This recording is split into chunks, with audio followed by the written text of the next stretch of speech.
Okay, we have a lot of new properties here, but really only a few new properties. We're talking about rectangles and squares. Make sure you have them all copied before you start this Edpuzzle. You need to have these written down to reference for your test. So again, it really is only a few new properties. With a rectangle, the new property we have is that there are 4 right angles. That's the definition of a rectangle. It's a parallelogram that has 4 right angles. So a couple other things kind of happen as a consequence of that. Diagonals being congruent is another new thing. Actually, I think that is part of a rhombus too. Whatever. So we have all of these rectangle properties, and then we have a square as well. Now a square is really a culmination of everything. It's everything put together. All the properties that apply to a parallelogram, a rectangle, and a rhombus come together in a square. It is like their baby. They pass down all of the traits to the square. So this is no different. So I'm going to kind of go through this a little bit quicker because it's the same process, just a new shape with new properties. Now, before we move on, though, with the questions, I did want to talk one more time about our hierarchy of quadrilaterals or our family tree, right? When you think about that. So quadrilaterals is at the very top. Quadrilaterals, quad, any 4-sided figure. Quadrilaterals, there's also some that are not special. Just like, again, 1, 2, 3, 4. Yeah, that's not really a very special looking quadrilateral. We also have something called a trapezoid, and actually that kind of looks more like a trapezoid, but that's okay. So we have other quadrilaterals besides parallelograms. We are focusing only on the parallelogram side of this family tree. So from quadrilaterals, we came down to parallelograms, which then gives birth to rectangles and rhombuses. And then we have the culmination of everything in a square. This is going to be our next lesson we're going to have to do, but just keep in mind that all the traits above get passed down to everything below it. Notice that rectangle and rhombus are separate. That's because they do have some separate traits. Yeah, a rectangle has 4 right angles, or has to have 4 right angles, we'll say that. A rhombus does not have to have 4 right angles, but it does have to have all 4 sides the same. So these ones are a little separate, but they do have some traits in common. They're like siblings. Yeah, they're like siblings coming from the parent of parallelogram. This is a little weird. Maybe I shouldn't have said it this way because it's like rectangle and rhombus are then the parents of a square, and that's a little incestuous. So maybe not. Let's not say it that way. We can say they're very distant cousins that share some of the same traits, and then they decided to get married and have the baby of square. Okay, I'm going to go on. Maybe I shouldn't have said that at all. Let's go on from here. Okay, so let's talk about this. So same as always, guys, we look at what shape we are given here. Now we have 4 shapes.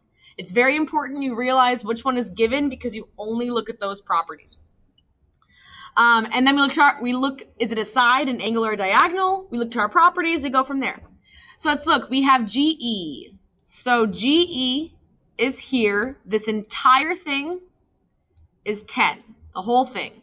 We are looking for MY. So to start with, are these sides angles or diagonals? These are diagonals. They cut through the center. So let's look back to our properties to see what we know about diagonals in a rectangle. So we've got a couple things. We've got diagonals bisect each other, which means they cut each other in half, and they are congruent. So let's keep this in mind. Diagonals are cut in half, and they're congruent. Let's look back to our question. Well, if this entire thing here is 10, and we are looking for the entire other diagonal, what do you think MY has to be? If this whole thing is 10, based on the properties we just said, what does MY have to be? 10 as well. Diagonals are congruent is the property we're applying here. Diagonals are congruent. Therefore, if one diagonal equals 10, the other diagonal equals 10 as well. Boom, you're done. Those are equal. Try it again. So, same thing. Let's look at what's being labeled here. MO equals 7. So take a moment. Label MO. Okay, here's MO. M to O is 7. We want to find GE. Now, once more, This is not the entire thing, but what is this a piece of? Sides, angles, or diagonals? This is a piece of diagonals. So we just looked back already, and we found two properties about diagonals. We know that the diagonals bisect each other. We already just looked at these in a rectangle. So that means each diagonal is cut in half. Sorry, it's really hard to write with my pen, with my mouse. We know that, and we also know that diagonals are congruent. We are actually going to apply both of these properties here because what we are given is half of the diagonal. And that makes sense because they are cut in half. They are bisected. So if this is 7, we can tell what the entire diagonal will be, and therefore we can know the other diagonal. This is our goal. But because the diagonals are congruent, that means they're going to be the same. Take a moment and think, what do you think GE is going to be in this case? We have half of one of the diagonals. We want the whole of the other diagonal. So if this is 7 and these diagonals are congruent, that means this has to be 7 as well, this has to be 7 as well, this has to be 7 as well. If diagonals bisect each other, cut in half, and they are congruent, all of those pieces are the same. So what we want is this. 7 plus 7. GE equals 14. We were given half of one of the diagonals. Double that is the full diagonal. Let's try again.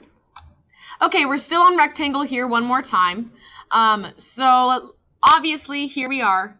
Let's look at what we have. GMO is 42. So follow with your pencil, guys. GMO. Look at, you can very clearly see what this angle is, right? It's right here. And yes, I kind of gave it away, but it's obvious enough. These are angles. We want to find OME. So let me follow with my pencil. O to M to E. This is the one we want to find. Let's look back to our properties. We're looking for anything about angles. We've got a couple here. We've got that there's 4 right angles. Again, their consecutive angles are supplementary and opposite angles are congruent. Now, if we look back to our picture though, I'm only kind of looking at one angle. I'm looking at 2 parts of it, but together they make up one big angle. If we were talking about opposite or consecutive angles, those would be 2 separate corners, yeah, of the rectangle. We're only looking at one corner here. So I'm not going to be looking at these properties because, again, this requires 2 separate corners. So look, every angle is a right angle and a rectangle, and right angles are how many degrees? 90. So if we notice, together, these 2 angles make a right angle. Take a moment and try and find this missing piece then. If together, they make 90 degrees. So angle OME, the measure of. If together with 42, it makes 90 degrees, I can subtract from 90, which is 48, yes. And that's the missing angle right here. 42 plus 48 would give me that corner, that 90-degree angle. Okay, last one you're going to do here. However, you got a lot of questions. We are talking about a square now. Again, super important that you look and see what's the shape because we need to look at only those properties. Now, you should understand how this works now. So I want you to do all 5 of these and then click continue when you're ready. We're going to go through it. Figure out angle, side, or diagonal. Look at the properties, determine which one is useful to you in finding your answer. And again, guys, be very careful. You have to be looking at the right angle. Otherwise, you are going to get all of these questions wrong. So go ahead and take a moment. Okay, so we are given that SU is 10. So here's SU. They've given us that as 10. So that whole thing is 10. We'll keep that in mind. Now we know this is a square, so you guys should know this. Squares, all four sides are the same, and we have all four right angles. There's lots of other properties as well, because obviously we have that huge whole list, but we'll keep that in mind. So I'm going to find angle ASQ. So ASQ, I want this angle here. Hey, look, I drew it that way because it's a square. Any of the corners in a square are going to be 90 degrees. They are right angles. Let's look at the next one. We have measure of angle SQA. SQA. I want just this little piece right here. Now, if you looked at your properties, you should have said, okay, this is an angle. What do I know about the angles? In a square, they are right. They are 90 degrees.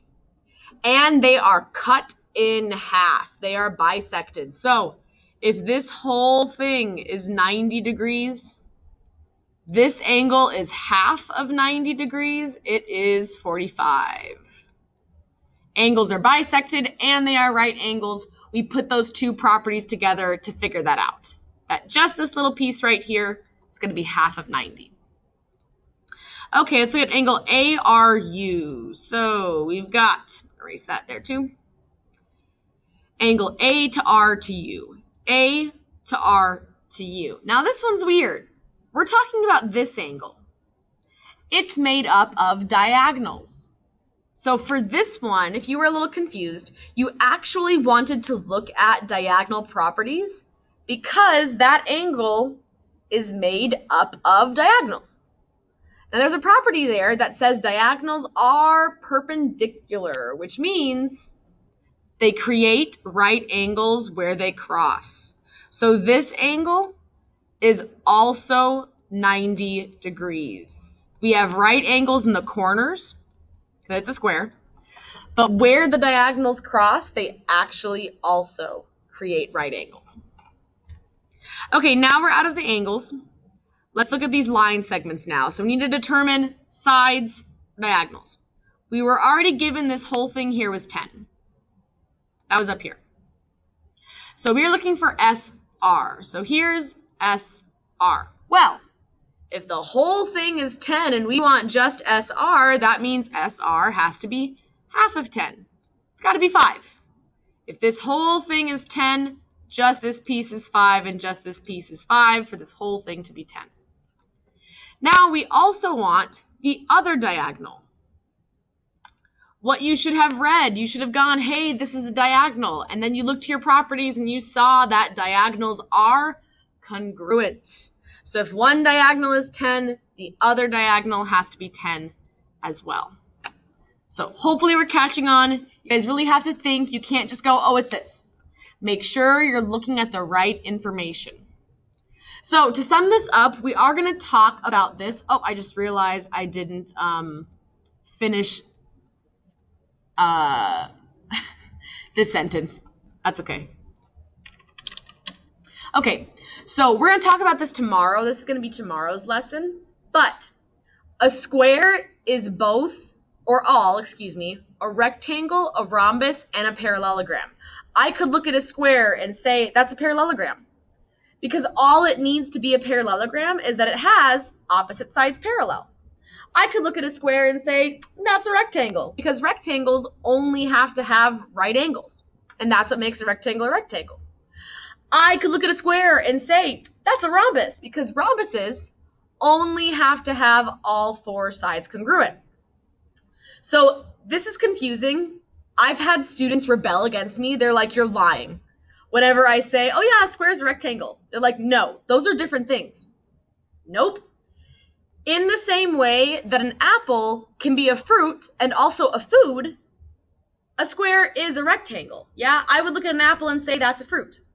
I could look at a square and say that's a rectangle. It's the same thing. It's just that an apple is a very specific type of fruit and food, in the same way that a square is just a very specific type of rectangle.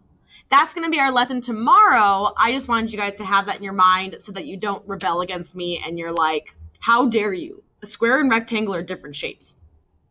A square is a specific type of rectangle, in the same way that an apple is a specific type of fruit. We'll talk more about that tomorrow.